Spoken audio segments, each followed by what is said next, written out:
Welcome back to Into the Chatterverse, where two gents share their 2 cents on pop media. I am Victor Dandridge, lovingly called the hardest working man in comics. And I'm Bill, and I have nothing quippy to say right now. Nah, come on, you gotta quip. You're just loading it up, and you're gonna shoot it. Yeah, I'm gonna say it like 5 minutes from now. And I'm like, oh, there it was, right there. Got him. Yeah, there it is. Okay, so we're doing like a potpourri, sort of a pop-pourri episode where we're just going to talk about some different things that have popped up on the media streams, some things that we've watched, and some things that maybe we're looking forward to or could be convinced to be looking forward to that are popping up. So we'll jump right into it. Okay, so we did do our episode of Justice League casting, and a big portion of that was sparked by the speculation that Josh Brolin was going to be Hal Jordan in the upcoming Lantern series for the DCU. But we do have an update about that, and you sent me that update. And what is the final call about Brolin being Hal Jordan? He said no. He said no. I thought he was collecting all the Infinity Stones of comic book characters. Like, I really did.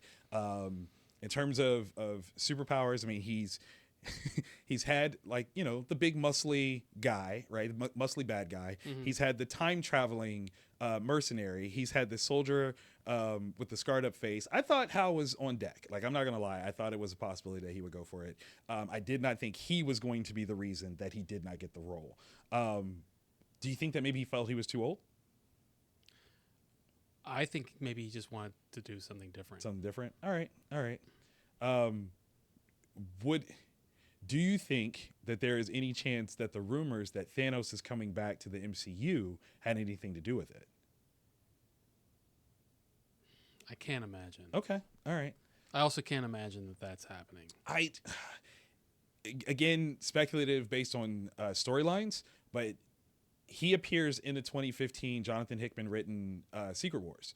Like, Thanos is one of the characters that has a fairly prominent role, and there is a moment between him and Doom. So I think it could happen.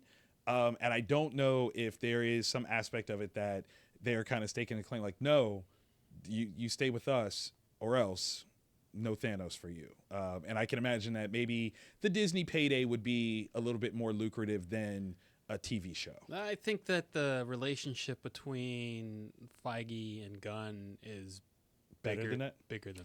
I can agree. And I also think that they don't care. Fair.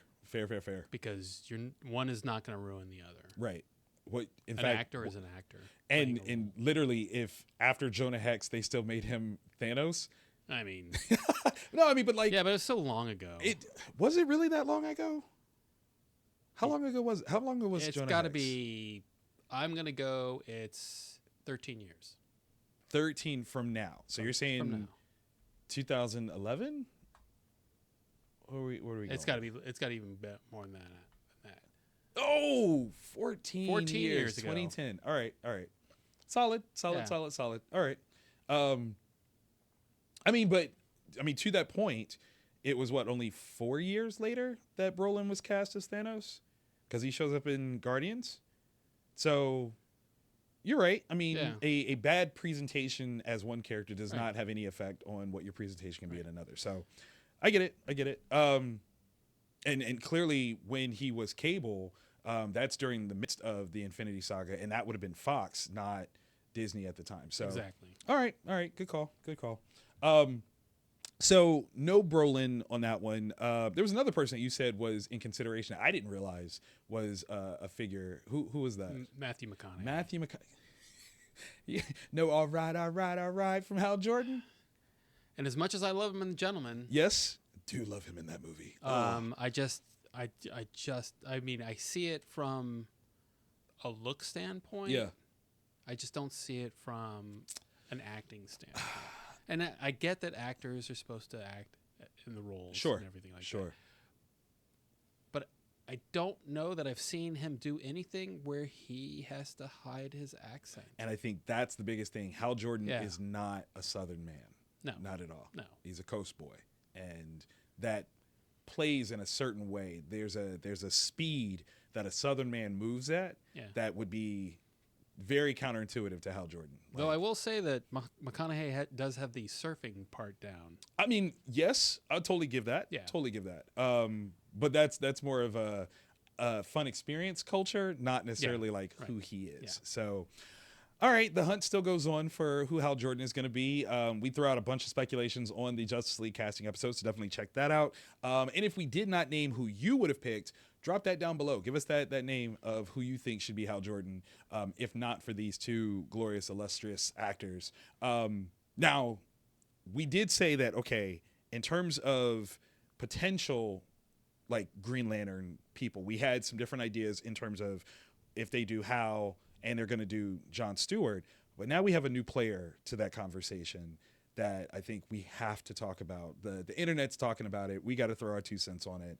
And that is Aaron Pierre. Is that his name? Now, right now, he's super hot because of this movie, Rebel Ridge. We both watched that one, and we're going to talk about that in a minute. But it's not the first place that I saw him, which was as Midsize Sedan. What a crazy rap name. In the movie Old by M. Night Shyamalan. Did you watch that one? No.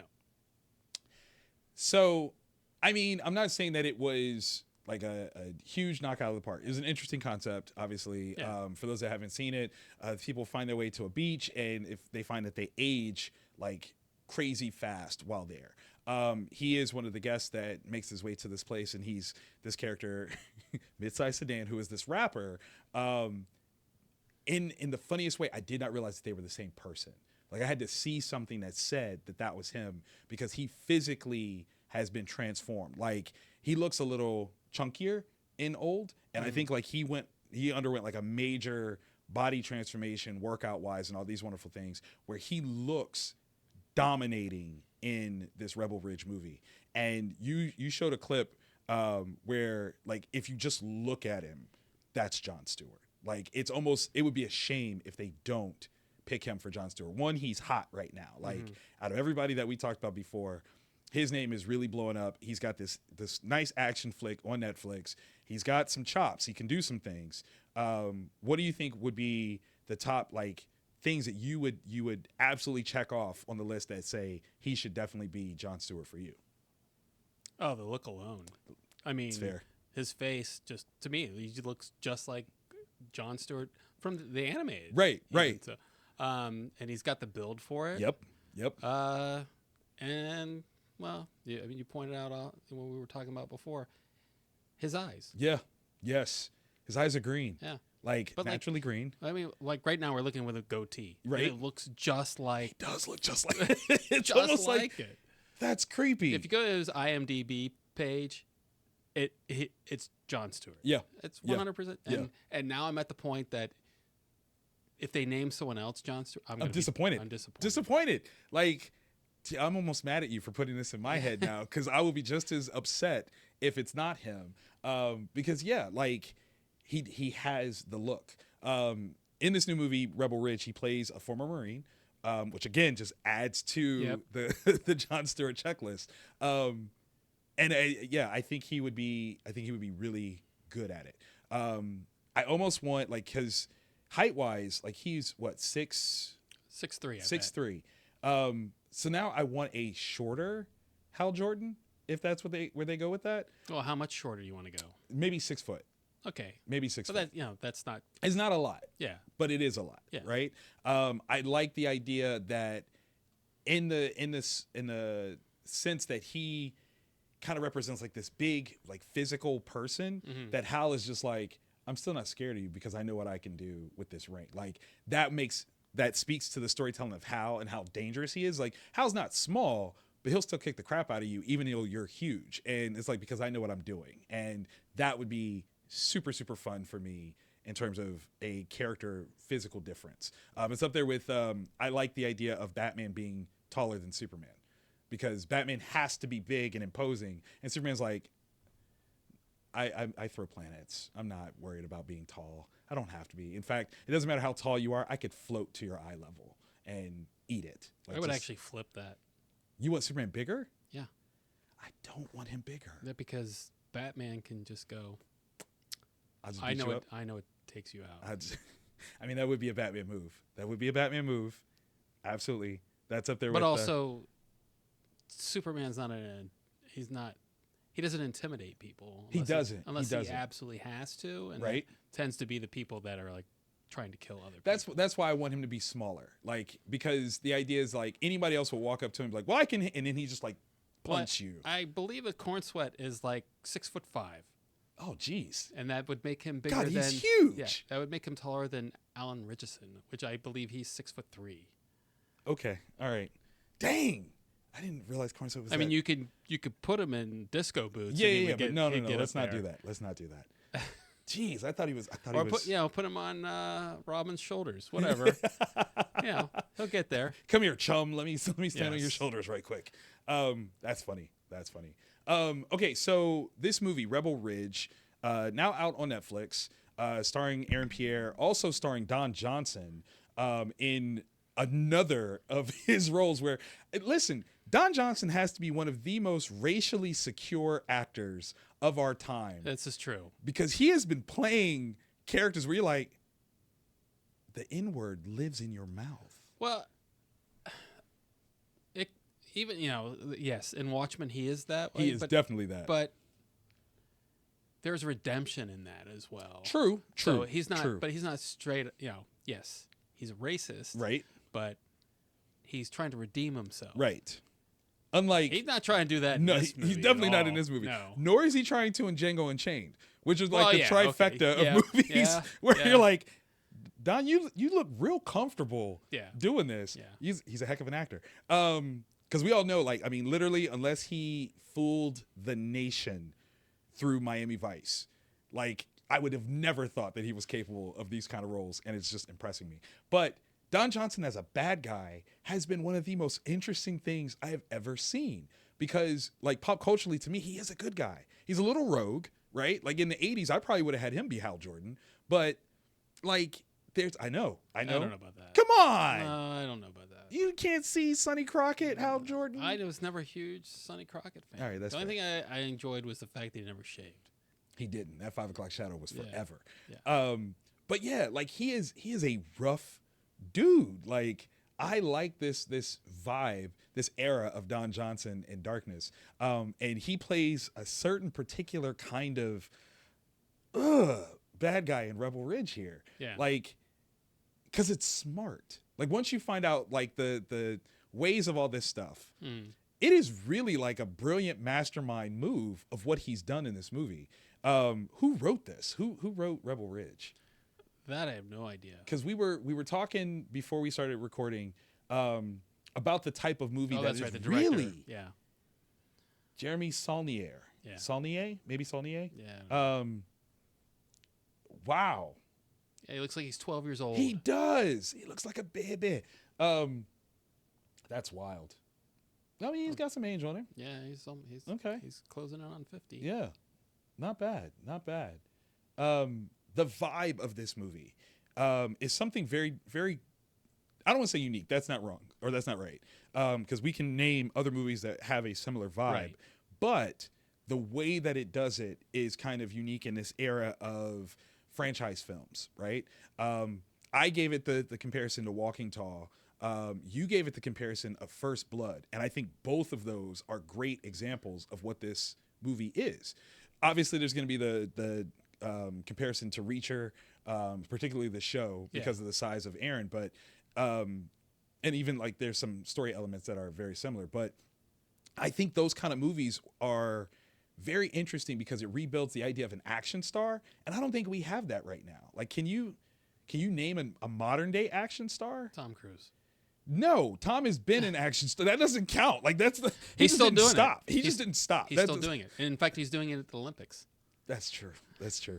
But I mean, that's what I'm saying. Like, he didn't stop. He is a carryover. Like, I wouldn't say any new ones. Yeah, is that what you're asking? The closest I would think is The Rock. Right. And even now, like, he hasn't done many of those as of late that aren't like franchise pieces. You know, like, I think Jungle Cruise is supposed to be franchised. Yeah. Jumanji is a franchise. Black Adam was supposed to be a franchise. They're not the same sort of action movies that kind of start franchises. You know what I mean? Like, Conan, right? Yeah. Like, it begat a franchise that wasn't built on anything else. Like Black Adam, yes, was supposed to start a franchise, but it was built within the DCEU that already existed. Jungle Cruise, I mean, you could kind of say that it was supposed to build something, but I mean, it's a Disney ride, like, already. So it's playing off of something that already exists. Jumanji, same thing. Not something new for people to kind of be like, oh, now I'm a fan of this thing. I think Rebel Ridge does that in a cool sort of way. If there was a Rebel Ridge 2, which I do believe that the ending somewhat sets up it could do, I would be against it. The title of the movie doesn't make a whole lot of sense to me. It doesn't. It does not. Which makes me wonder, was it always Rebel Ridge? Yeah. I don't know if do we get to find that stuff out like right away? Is there like things was like, oh no, under production it was this, and then they changed it to this? I could find out, but I'm going to look it up. All right. Because that's up there with, what is it? Live, Die, Repeat. Oh, God. Which is also now on Netflix. What was that going to be called? What was it? Or what is it called? It's not called Live, Die, Repeat. It should have been called Edge Live, of Die, Tomorrow. Repeat. Edge of Tomorrow. Yes. It literally should have been called Live, Die, Repeat. What it should have been called is, do you like Tom Cruise? You should watch this movie. Do you like to watch Tom Cruise die? You should watch this movie. Definitely watch this movie. But no, like Die Hard. Die Hard originally was a carryover from another movie that through, contracts or whatever, they had to actually offer it to Frank Sinatra first because of its carryover piece, right? So knowing that it wasn't supposed to be a Die Hard movie, it was supposed to be something else. That's kind of interesting to me. I want to say there's a Lethal Weapon one, or something like, or maybe even another Die Hard movie that they made it a Die Hard movie out of name because of who they ended up attaching to it. So it wasn't what it was written to be initially, but it became that. And I wonder if this was, something similar where it was supposed to be called something else. It could have been, yeah. Yeah.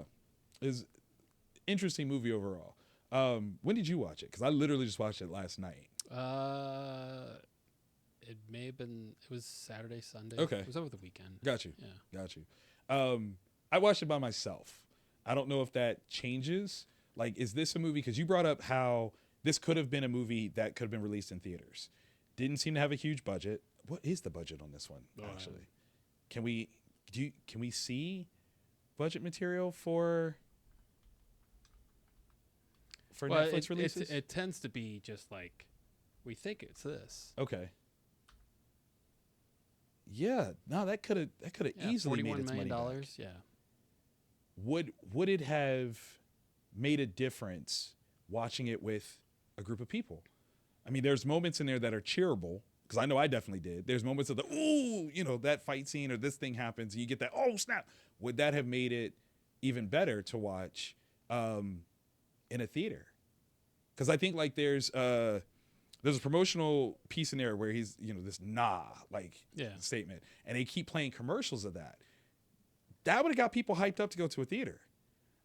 I just don't, I didn't know this guy before. Same. So I didn't realize he was the same guy. But apparently he's the voice of Mufasa. Hold on.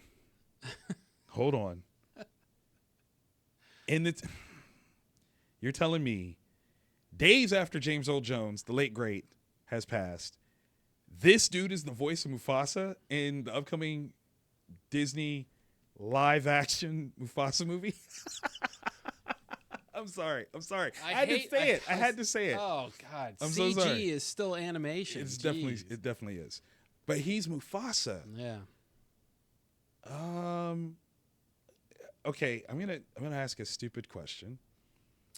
Mufasa seems to have an accent in that trailer. Where is Aaron from? The United Kingdom. I thought he's not American? He is not American. Oh. He is one of those rare people that when I don't know who they are, and I notice that they're British, I immediately look to find if they were in a Doctor Who episode. To see if you've seen him somewhere? And I'm like, it's whether or not they're legit to me. Yeah, that's fair. He hasn't done Doctor Who. He didn't do it. Interesting. And I'm like, I'll give him a pass. Okay. All right. No, that's fair. That's very fair.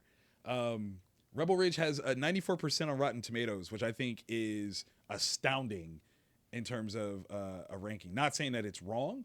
No. I think, but that's a really good ranking for that movie. It's an enjoyable movie. Yeah. It's not, you're not thinking the whole time. Right.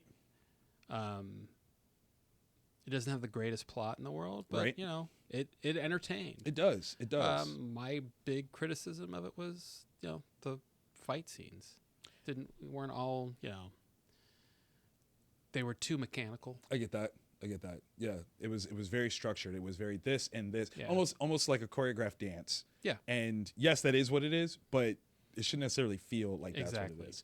I will say that some of the moves that the bad guys do, in terms of their revenge plots, are some of the most twisted things I've ever seen in terms of things to do to people, to ruin them, discredit them. I was like, that's messed up. Mm-hmm. Especially because they so perfectly build into characterization as backstory what they did to the girl in that one. Oh, yeah. And then you find out like why that. I'm like, that was incredible. Yeah. Small but powerful and so dark. Like, how very dare you do that? Wow. This one was fun. I think I would definitely watch this again. With ease. Absolutely. Okay, so Rebel Ridge, very interesting movie. I see Aaron Pierre doing some big things. Like you, if he does not become Jon Stewart, I'm going to be disappointed. Yeah. I'm going to be disappointed. That is what it is at this point. Yeah, without question. All right, one more thing to talk about before we get out of here. This one's not out yet, but the new Transformers movie, animated feature, does not have, as far as I'm aware, the classic voice actors, Peter Cullen or Frank Welker, reprising their roles as Optimus Prime and Megatron, which makes this hard for me to check out. Obviously, like in the first live action Transformers, Frank Welker was not Megatron in that one. That was oh god, I just lost his name. Agent Smith. What is his name? Yeah. Yep. Oh, that's gonna kill me later. But I'm so sorry, sir. But this movie seems to be showcasing like a friendship period between these two characters that we know become, bitter enemies. It's almost like a Smallville type version of the Transformers. And his name is Hugo Weaving. Oh my God. I feel so bad. I'm just going to go stand in the corner and cry. Yeah. Well, I forgot too. So. Okay. Thank you. That makes me feel better. But yeah, so this kind of like very fun, family friendly version of these characters discovering who they're going to be.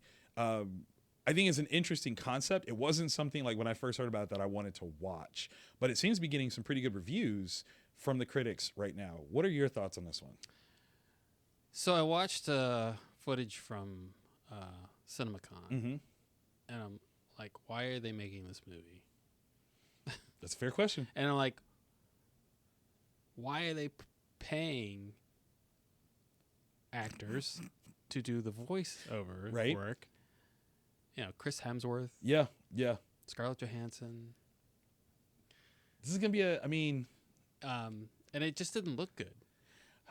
Now, granted, the latest trailers, it looks more colorful. Right. So maybe what I saw was unfinished. Maybe. Okay. But still. Right.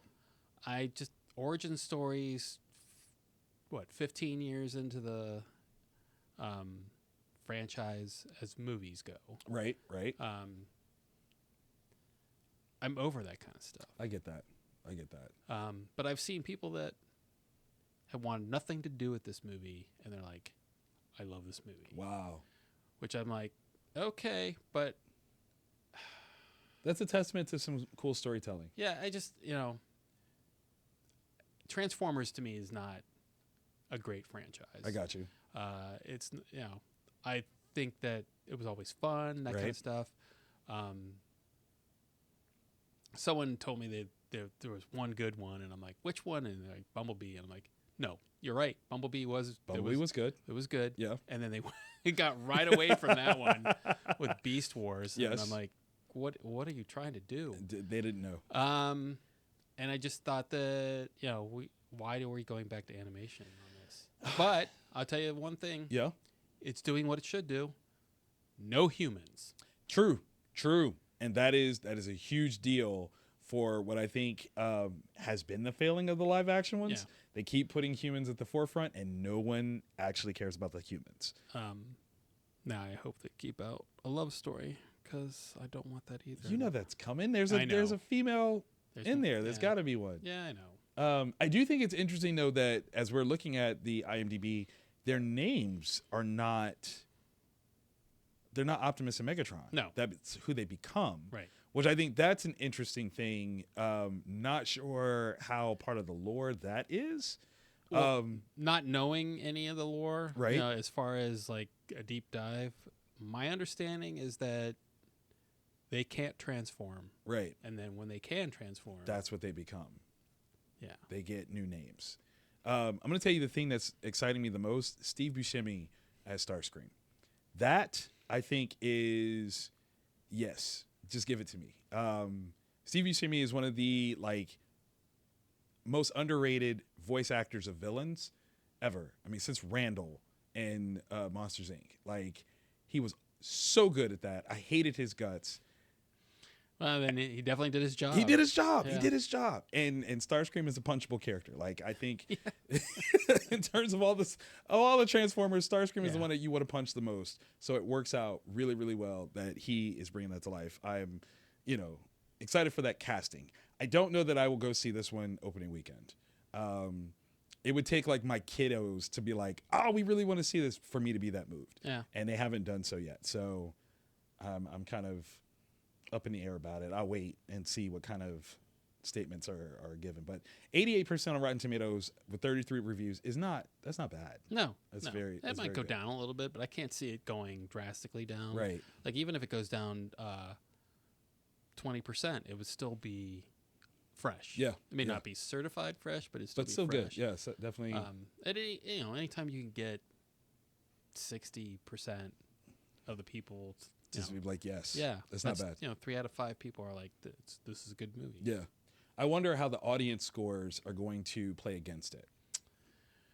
You're going to get those people that are like, this isn't my Transformers. Yeah, there's no OG voices. Right. But the nice thing about Rotten Tomatoes is now you have to prove that you went to see the movie. Oh, nice. So it's not just blind typing. Yeah, it's just... Are we sure that the OGs aren't in it at all? I have not seen anybody. I haven't either, but if we go for the IMDb, does it say? Because I think that would be interesting if they are in it, but not necessarily the characters that they're most known for. So far, no. Not unless I go to the full page, but I don't know that. Yeah, I don't. Yeah. No. Nope. Oh wow. Okay. All right. Which, to be honest with you, it's not the worst thing in the world, because if you're trying to start something new, you want new voices, and you want voices that are going to be around for a while. Yeah. I don't know that there's going to be a sequel to this. Right. Clearly, if it makes $1 billion, if it makes $500 million, there'll definitely be a sequel. They're like, sequel. spin-off. Which, I can't blame them. Yeah.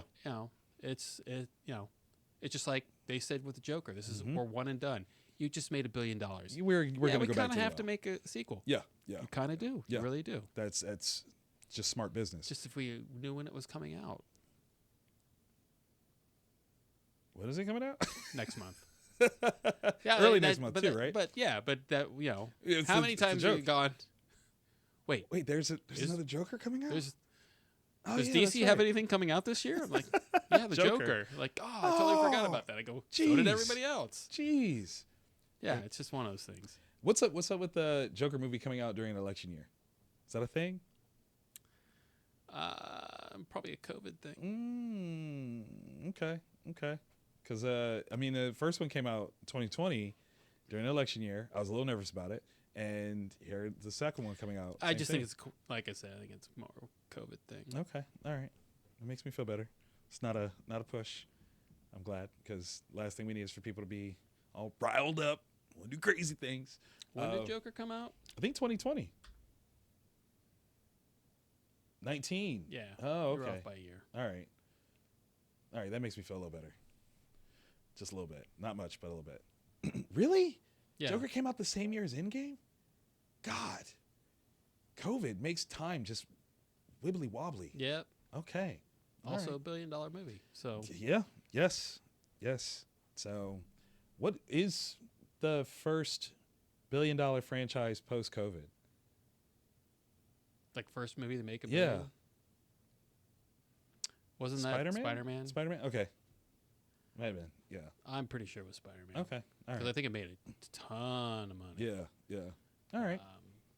Yeah, I'm not even going to look it up. Yeah, no. It was just a random thought. It's Spider-Man. All right. So definitely want to hear your thoughts down below about the casting of Hal Jordan. Anything else you want to get the people down there to talk about? Stuff for us to respond back to? Maybe if there's topics they want to. Ooh, that's a good point. That's a good point. Yeah, if there's something that you guys want to see us talk about, put that down below. We want to hear from you, and we want to serve you guys with our conversation. And that's part of our thank you for tuning in. So big thanks for you guys for supporting Into the Chatterverse. Once again, I'm Victor Dandridge, lovingly called the hardest working man in comics. And I'm Bill, and I still really have nothing to say. You still didn't have a quip. Nah. That's all right. You don't need one. No. Nah. I see what you did there. Well done. We'll see you guys next time.